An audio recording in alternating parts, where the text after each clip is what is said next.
Hello world, welcome back to my channel. My name's Paul. I'm all loaded up, ready to go. Going to Mumbai today. This is the guy that served me my breakfast every morning. Now I'm going to Mumbai. I park up the motorbike at a hotel there. I've already discussed that with them.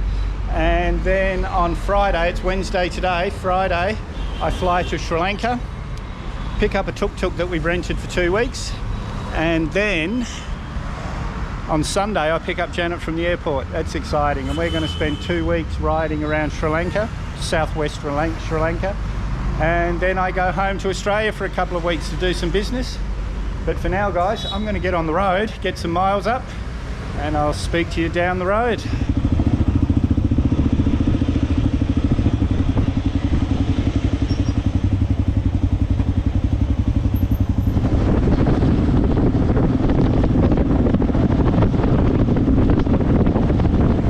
Well, I thought I'd just stop, show you where I'm riding. Unbelievable guys, we're about 2 hours out of Mumbai. That's Google Maps 2 hours, so it'll probably take me 3 or 4. Look at the waterfall. I don't know if you can see it on the GoPro, but there's a waterfall running down there, a little river. River runs all down the bottom of this valley.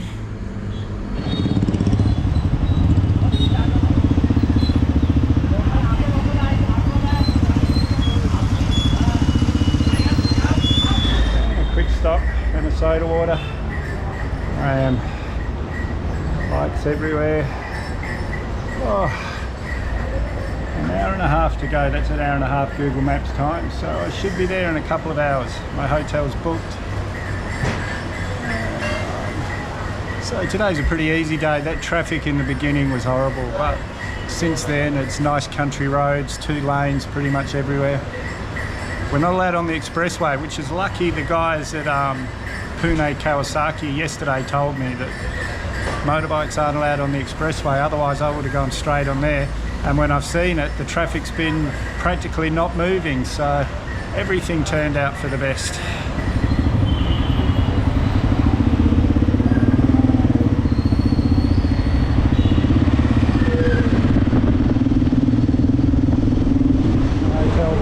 This is where Libby will be living for the next 4 weeks while I go to Sri Lanka and back to Australia. The Adore Palace, they're real friendly. They're going to look after Libby and most of my luggage. And I can tell you guys, that last 2 hours was some of the most stressful 2 hours of my life. Definitely the most stressful time I've ever spent on a vehicle. I'm just wrecked, but now I've got my boots off and my pants on, I'm feeling better.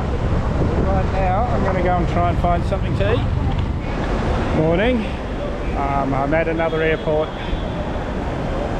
Libby's parked up at the hotel, and I'm going to Sri Lanka.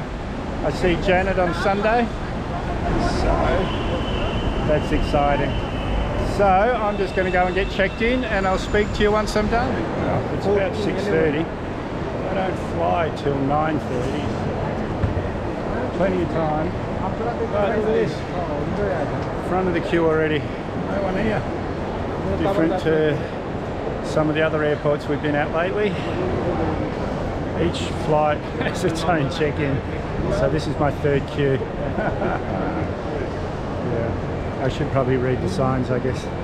Well, that was a fairly easy check-in.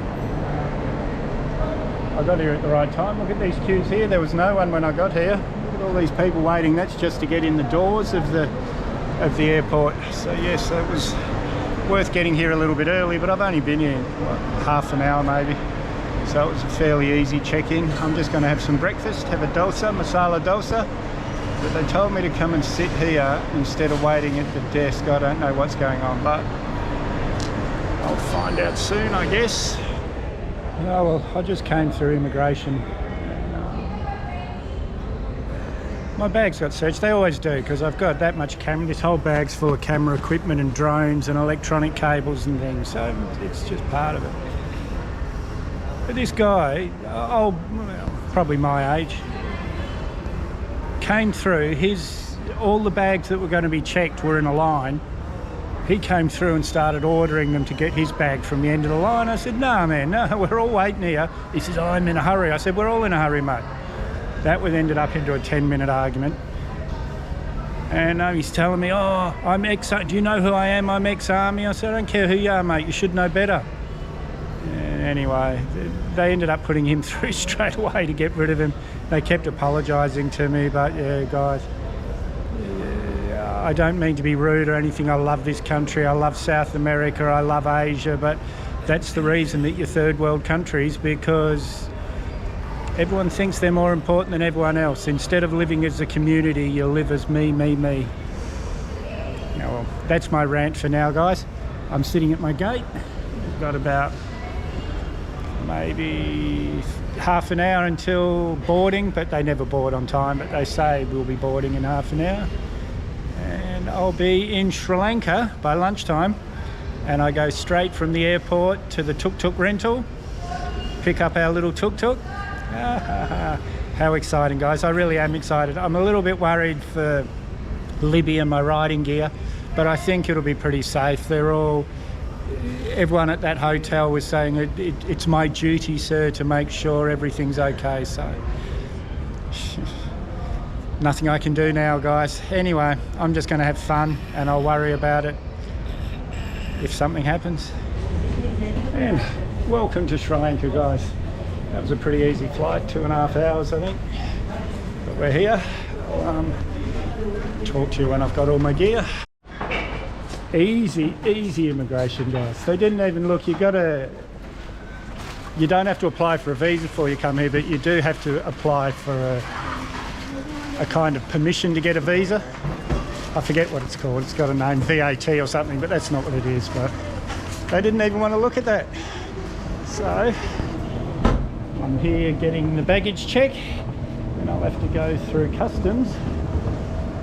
Then I'll go and pick up my tuk-tuk, or our tuk-tuk baby, sorry about that. Yeehaw. And here I've just arrived, and I've got Med at the door. What's your name? Emila. This is tuktukrental.com, guys. Come to pick up our little toy. Exciting. I'll do all the paperwork and everything, guys, then I'll get back to you. Well, guys, I think this is our tuk-tuk here, getting a final detail. This company, the people here can't afford cars, so they buy these tuk-tuks, a cheap alternative to a car, but then they get this big bank loan that they're paying for the rest of their life. And it's I'm pretty sure it was an Australian and a South African, but it's an Australian guy that does the videos and everything.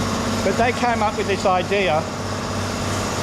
They get these tuk-tuks off the families, and they rent them out for a while to tourists like us, and that money goes to the family to pay their loan. So they end up, after a while, doesn't take long, they've paid their loan, they own a tuk-tuk. This is just amazing, guys.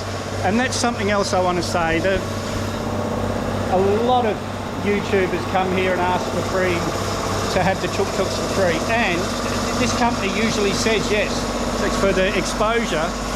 But guys, I want to say, if you do that, you're not getting the money off some big company, you're getting the money off these families. They're losing the money. And yes, you're giving them exposure. And if you want to do that, because that is the business, the YouTube business is getting free stuff. You know, it's part of the business. But if you want to do it, then great. I'm not going to judge you, but just remember that you're not taking the money off some big company. You're taking the money off some little family that could really, really use that cash. So guys, this is Udi. This is the White Palace Hotel. I only booked one night here because I wanted to make sure it was good for Janet, but I've already booked the other 2 nights. I pick her up on Sunday. It's Friday today. Look where we are. Unbelievable. And Udi's the friendliest man I've met in a long time. But I heard Sri Lankans are very, very friendly people. Friendly. Oh, I've only been here like 4 or 5 hours, but just everyone's attitude here, it's changed my attitude. I was getting a bit grumpy with people in India. There was a few of us got our bags after it had gone through the x-ray machine, got pulled off for a side, and the bags were in a queue. And this guy his bag was right at the end, and he's standing there going, get my bag, get my bag. we got into quite a heated discussion about that's the reason the third world countries are third world countries, because everyone thinks they're more important than everyone else. He says, if you don't like my country, go back to yours. I said, well, there you go, mate. If you were in my country and I said that to you, I'd be arrested. It was a big argument. And then he's going, do you know who I am? I'm an ex-colonel in the army. I said, oh, I don't care who you are. You should know better. And anyway, it was, but here, the start of this conversation was that I'm just happy again now. Big grin on my face. Everyone's so happy. It's yeah, I'm having a ball already after 4 hours. Well, that was an eventful few days. Driving in that traffic in India was unbelievable. Crazy, crazy. It's good being in the calmness of Sri Lanka now. But anyway, guys, I've got plenty of footage to make a video, so if you haven't subscribed yet, hit that Mad Dog icon up there or the subscribe button down below. May as well hit that bell icon while you're down there. I always try and respond to your comments, so leave a comment, give me a big thumbs up, share this video everywhere you can. We'll see you in the next one.